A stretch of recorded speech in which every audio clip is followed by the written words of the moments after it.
My name is Avery Quinn, and I'm 29 years old. The night our engagement died, it looked beautiful on paper. 2 candles, a roast I nailed, a playlist I'd built from our first 4 years. Jasper was on the couch, phone glow rising under his jaw like a private sun. He'd spent 3 months in his level up era, new gym routine, expensive skincare, captions about knowing your worth, reposting reels from gurus who sell hustle like holy water. He started small. Babe, you know Brielle at work? She's really going places with her startup. That's nice, I said, forcing my smile to behave. She paid cash for a Tesla Model S. Good for her, I said, because envy wasn't a language I spoke. We had a good apartment. I managed projects. We paid bills on time. I had a ring I'd saved up for, simple, brilliant, chosen with a breath held between my ribs. Comfortable isn't a sin, it's a home. Comfort apparently wasn't content. The flags turned neon one night on Instagram. A selfie of Jasper at an upscale restaurant I'd never heard about. Caption: upgrading soon, #know your worth, #level up. In the comments, his coworker Brielle posted, soon. His old ex, Lena, dropped 2 hearts, the kind that pretend to be neutral. I stared at it for 5 minutes. Then I typed one word: same. The floorboards creaked. Jasper stormed in from the bedroom, phone in a death grip. What's that supposed to mean? What's yours supposed to mean? I asked, making my voice quiet enough to be dangerous. It's about personal growth. Why do you make everything about you? Jasper, your caption says upgrading with a wink. Brielle wrote soon with fire. Lena hearted it like a ghost at her own funeral. Want to explain the vibe? Color flooded up his neck. You're paranoid. Brielle's supportive of my journey. What journey? The one where you compare your life to someone's dashboard screen and call it destiny? The one where you talk to your ex at 1 a.m. and call it closure? He rolled his eyes. Maybe if you weren't so complacent, you'd understand. I felt something unclench. You're right, I said. I have been complacent. His face brightened, like he'd won. Finally, so you'll start trying harder. No, I said. I've been complacent about the obvious signs you're either cheating or planning to. 6 expressions stormed his face before indignation won. How dare you? I would never. What's the upgrade then? Silence. Then, with a martyr's poise, we should postpone the wedding. There it was, the word he could hide behind like a curtain. What? I asked, though I knew. I need to explore my options, see what's out there. We got together so young. And you want to test drive Brielle. This isn't about her. So you won't mind if I ask her right now? I reached for my phone. He clutched his. You're being abusive and controlling. Ah, the magic words. Questions become violence when the answers incriminate. I set the phone down. Okay, I said. Wedding's postponed. I watched relief slacken his shoulders. Actually, let's just call it off. His eyes widened. Wait, I said postponed. And I'm saying it's off. If you need to explore options after 4 years, I need to explore mine too. He started crying, the angry kind. You're going to throw us away over a miscommunication? No, I said. You're throwing us away to upgrade. I'm just accepting reality. He left to stay with a friend, slamming the door like a promise he'd break later. I sat with the ring and the quiet and the playlist that kept singing about us like we still existed. The ring glinted, an honest stone. I laughed once, the small surprise kind. I'd been planning to upgrade the ring for our anniversary. Irony is a comedian with good timing. My phone buzzed. Noah, 25. Jasper's younger brother. We'd always been friendly in the way of family satellites, holidays, group chats, the occasional meme. Saw the post plus your comment. You okay? I'm fine, I typed. The wedding's off. He called. We talked for 2 hours. Noah wasn't surprised. Turns out Jasper had been bragging to him about options and how he could do better than comfortable. Noah laughed once, a tired sound. Brielle sells CBD dog treats, eh? I actually snorted. He thinks she's the next Elon? He thinks money is a mirror, Noah said, and I wrote that down in my head. Morning brought escalation. Jasper returned with Brielle to our apartment. He knocked and then just entered, like he still lived here. We need to discuss this like adults, he announced.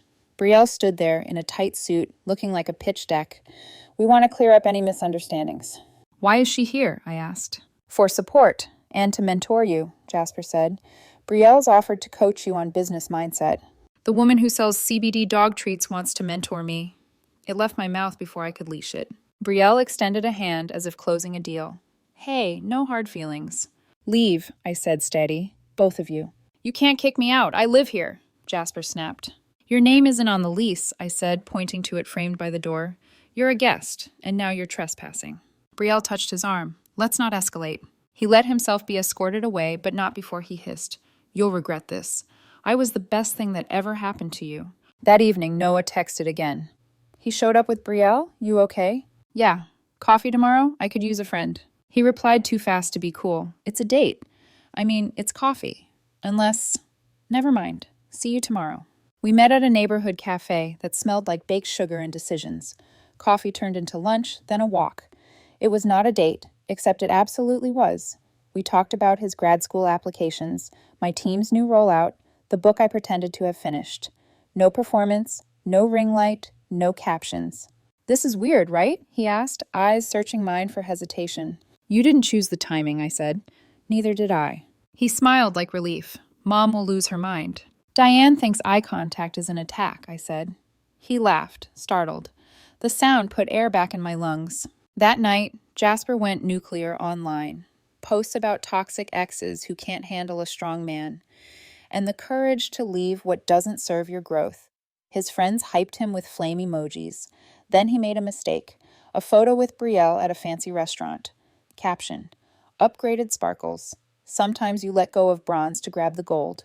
I screenshotted it. Then I commented, congratulations on the upgrade. I'm happy with my choice too. My phone detonated. Calls, texts, DMs from Jasper. What choice? Who are you with? Are you trying to make me jealous? This is so immature. I didn't respond. What I did do was check the calendar. Months ago, I'd reserved that same restaurant for Jasper's birthday. It was non-refundable, so I went with Noah. We ate, we laughed. We didn't photograph our plates for 20 minutes.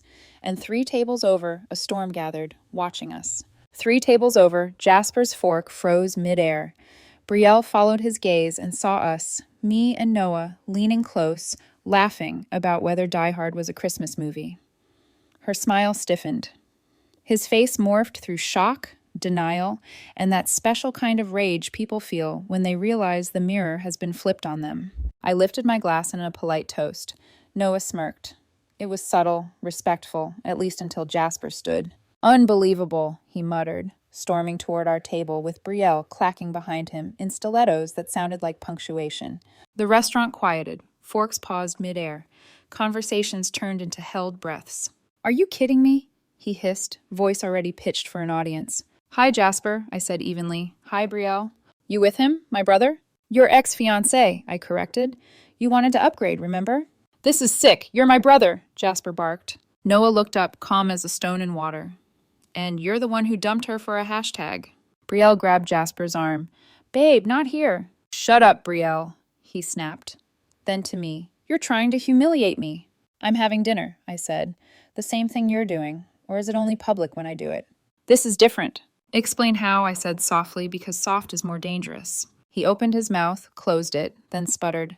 Because you're doing this to get back at me. Get back at you for what? I asked. Having dinner with a coworker you've been flirting with for months? Why would that bother me? The tension stretched. A man coughed somewhere near the bar. Brielle finally whispered, maybe we should go back to our table.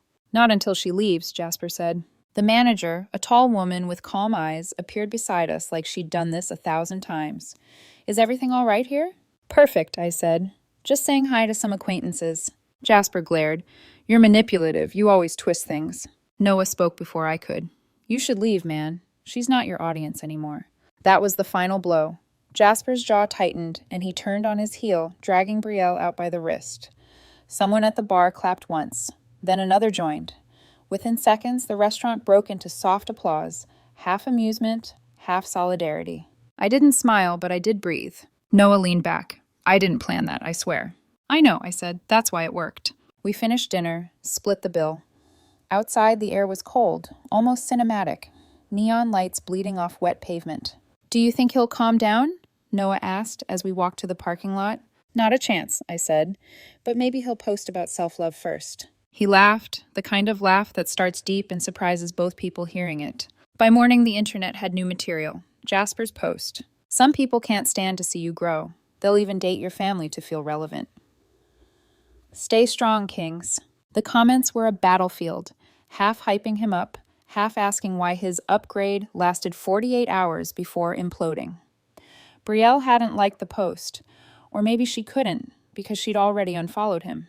My phone rang. Diane Cole, his mother. Her voice had the practiced sweetness of someone icing a cake she intended to throw. Avery, how could you? Do you realize what you've done to this family? Good morning to you, too, I said.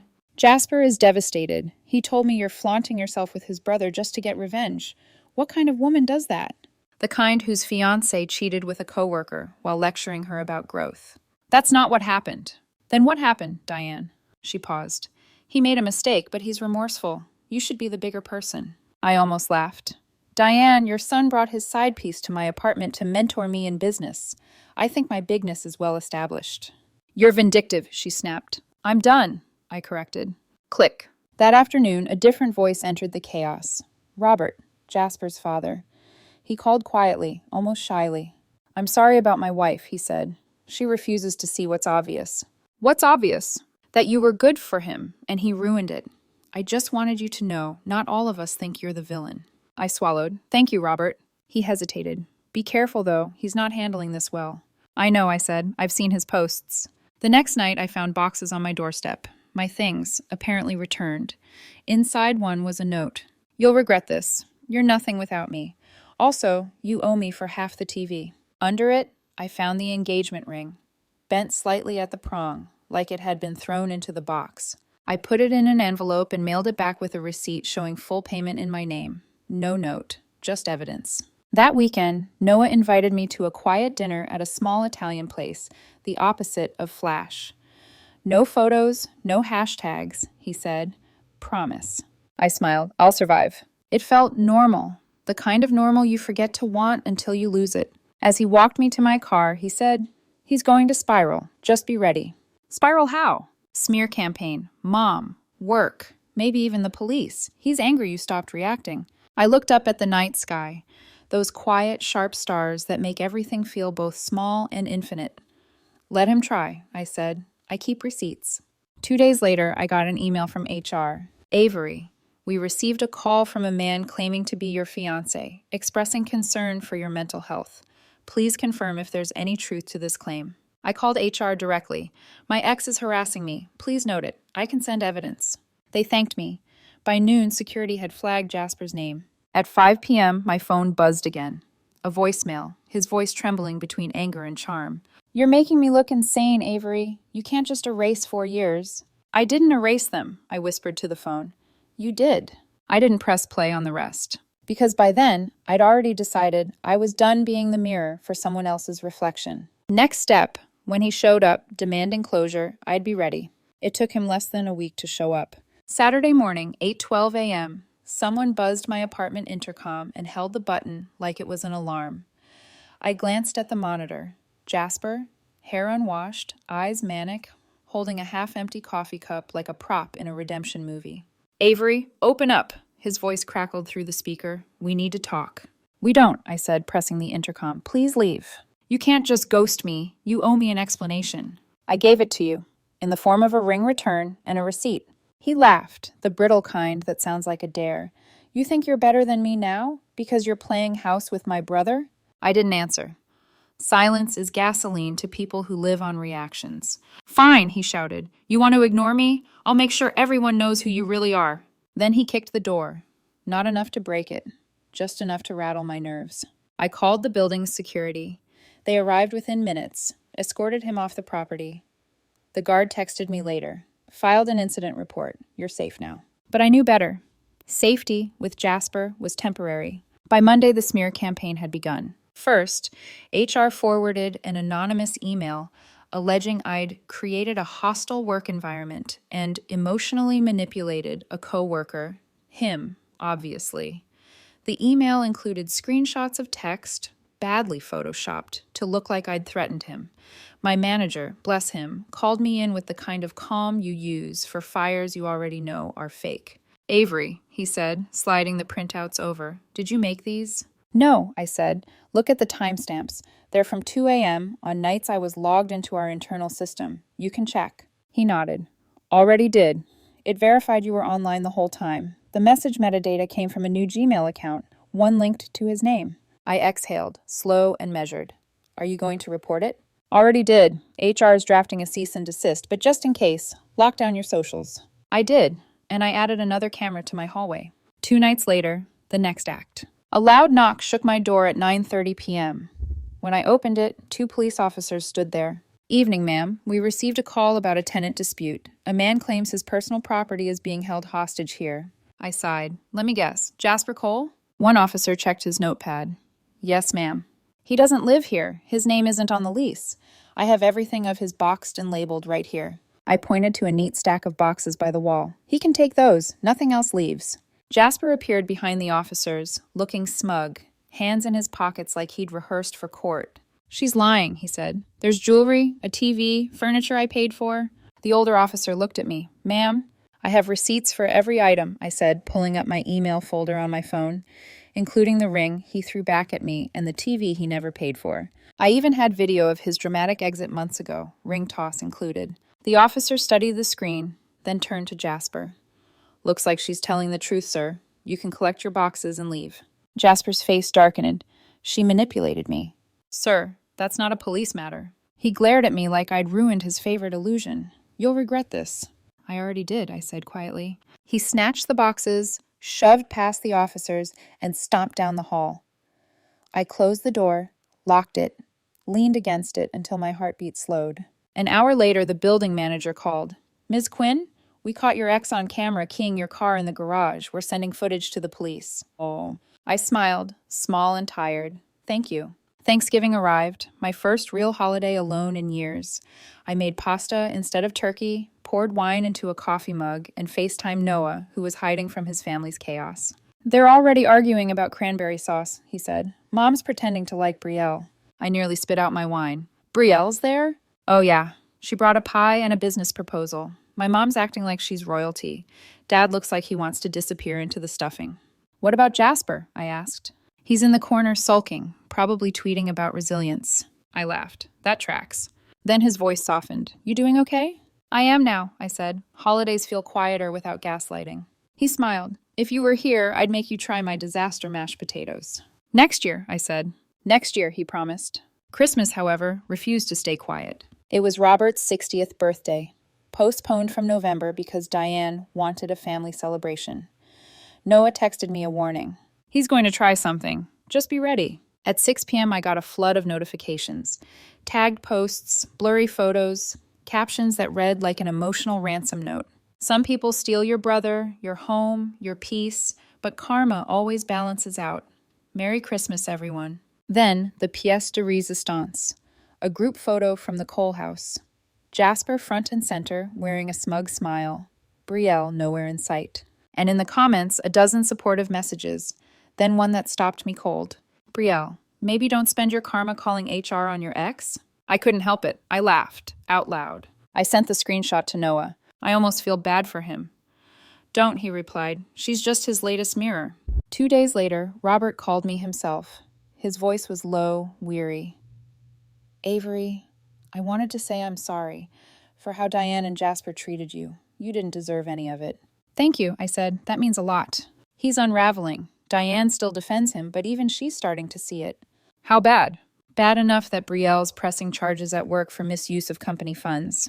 I froze. What funds? Robert hesitated. Something about expense reimbursements. You might want to check your credit card. My stomach dropped. I logged into my account while he spoke.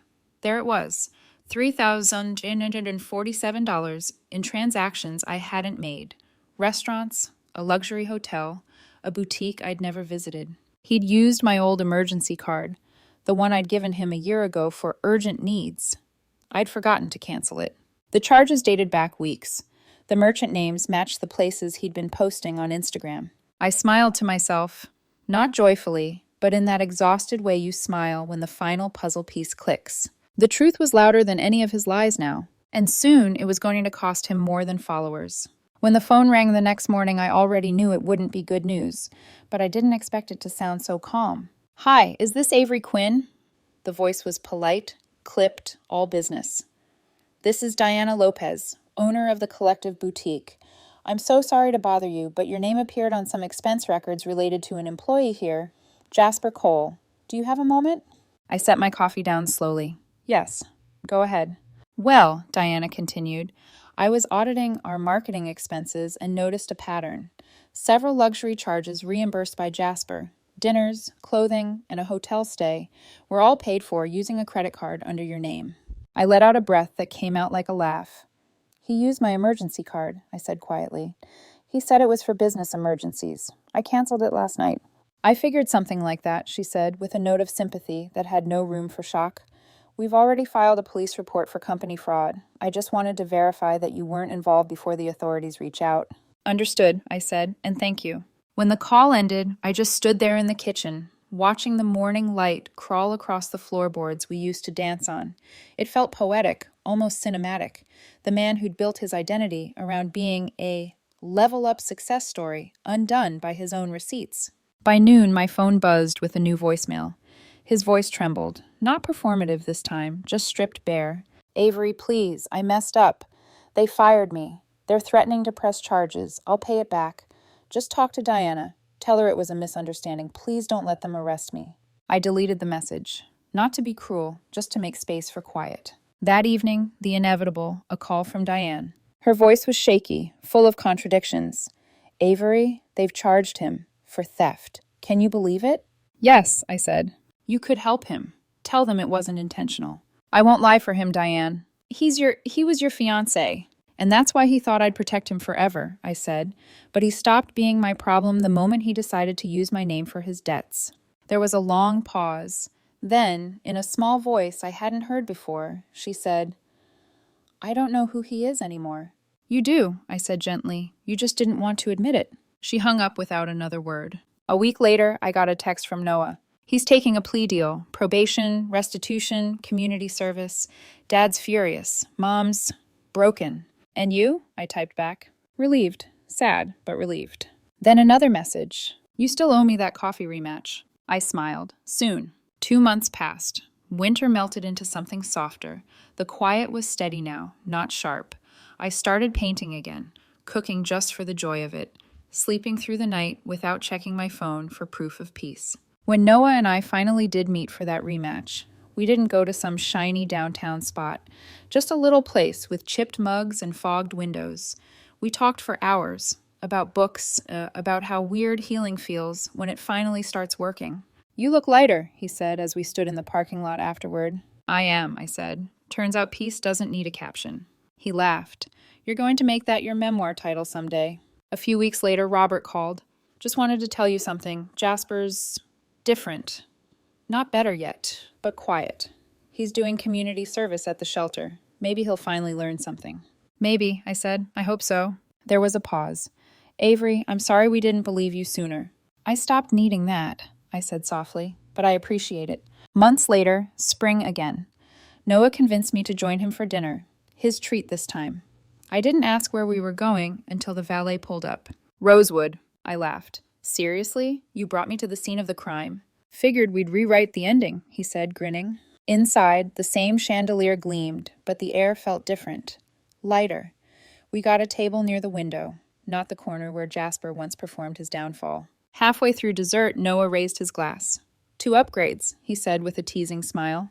Careful, I said, clinking his glass. That word's cursed. Not if you pick the right direction. Outside, the city lights blurred like a clean slate. I looked at him, at his steady eyes, the easy quiet between us, and thought about how healing sometimes disguises itself as ordinary life. No grand revenge, no viral justice, just the calm that comes after truth. That night, when I got home, there was one last envelope in the mail. No return address. Inside, a postcard of a beach at sunset. On the back, just 2 words in Jasper's handwriting. Be happy. I stared at it for a long moment, then placed it face down on the counter. I am, I whispered. The kettle clicked on behind me, filling the apartment with warmth. Outside, the city kept breathing. And for once, I didn't feel like something that had to be fixed. I wasn't someone's backup plan or project. I was my own quiet ending and my own beginning.